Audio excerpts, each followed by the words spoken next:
Ambiance bon enfant mais néanmoins studieuse, le RWDM aborde le sprint final avant d'entamer sa 3e saison en D1B, ou plutôt, devrions-nous dire en Challenger Pro League. L'occasion pour Vincent Evrard, l'entraîneur molenbeekois, de faire un premier bilan, surtout au niveau du mercato. Je pense qu'on est sur le schéma qu'on voulait être. Il y a bien évidemment encore quelques arrivées qui doivent venir, donc on sait qu'on n'est pas encore au grand complet, mais avec le groupe qui est là, on a bien travaillé, on a bien bossé et on se prépare tout tranquillement pour le premier match. Vous avez évoqué les renforts, les supporters molenbeekois s'inquiètent un petit peu de voir que vous tâtonnez toujours un petit peu au niveau du recrutement. Vous pouvez les rassurer, il va y avoir des renforts, surtout offensifs. Ouais, mais bon, je pense que c'est pas la première saison où on s'inquiète, et puis au fur et à mesure on est où on doit être, donc je pense que je comprends parce que tout le monde veut le bien du club et on veut finir le plus haut possible, mais bon, je peux leur dire que ça travaille sur le recrutement. On est juste un peu dépendant aussi du mercato de temps en temps qui est très fermé cette année-ci, un peu partout. Donc à un moment donné, ça va s'ouvrir et on va être présent. Parmi les nouveaux venus, on retrouve Brian Smets, Olivier Nzi, Michael Biron, mais aussi un certain Jonathan Herris. Après avoir porté le maillot du Brussels durant de nombreuses années, le défenseur a pas mal bourlingué pour finalement revenir au bercail. Rien n'a changé. C'est quand même un petit peu professionnalisé. Ouais, ça bien sûr, c'est la seule chose. Moi, sinon, voilà, je retrouve des têtes que je connaissais avant, donc voilà, ça fait plaisir. Durant ce passage un petit peu à l'étranger, puis à Eupen, il t'avait manqué les molenbeekois?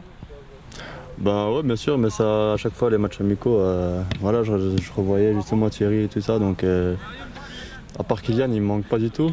Mais voilà, ouais, c'est vrai qu'il y a beaucoup de personnes que je suis content de revoir. D'un point de vue personnel, quels seront tes objectifs? Encadrer un petit peu les jeunes, on le sait, tu as 31 ans, tu vas faire un peu partie des tauliers ici à Molenbeek. Ouais, ça fait de moi le plus vieux, je pense.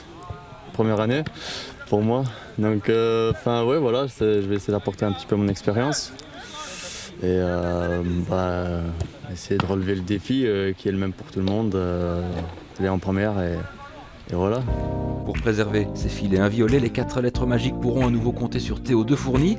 Le dernier rempart a prolongé son contrat jusqu'en 2025 au Stade Mactens. À l'entendre, il est déjà prêt à en découdre. Là, on arrive sur la fin de la prépa, donc on voit l'échéance qui arrive, donc on est impatient de commencer. Et on sent l'excitation qui commence à arriver du championnat. Donc voilà, on a fait le plus gros de physique, maintenant c'est les matchs qui importent. D'un point de vue personnel, difficile de faire mieux pour toi que la saison dernière. Qui plus est, tu as rempilé, tu te sens bien à Molenbeek. Oui, je me sens bien, on a un bon groupe, un bon noyau, il y a un bon projet qui se met en place. Le supporter aussi suivent le club, donc c'est aussi gratifiant de jouer devant du monde. Et on voit que c'est des passionnés, donc voilà, on veut les rendre fiers aussi. Et s'il y en a bien un qui a une revanche à prendre, c'est Ivan Botella.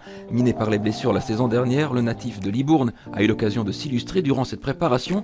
Et au cœur d'un secteur offensif peu fourni pour l'instant, l'attaquant français a une belle carte à jouer. J'essaie de retrouver mon niveau, de revenir au maximum au niveau que j'ai connu, voire mieux. Maintenant, bien sûr qu'il y a un coup à jouer. Depuis le début, le coach me fait confiance.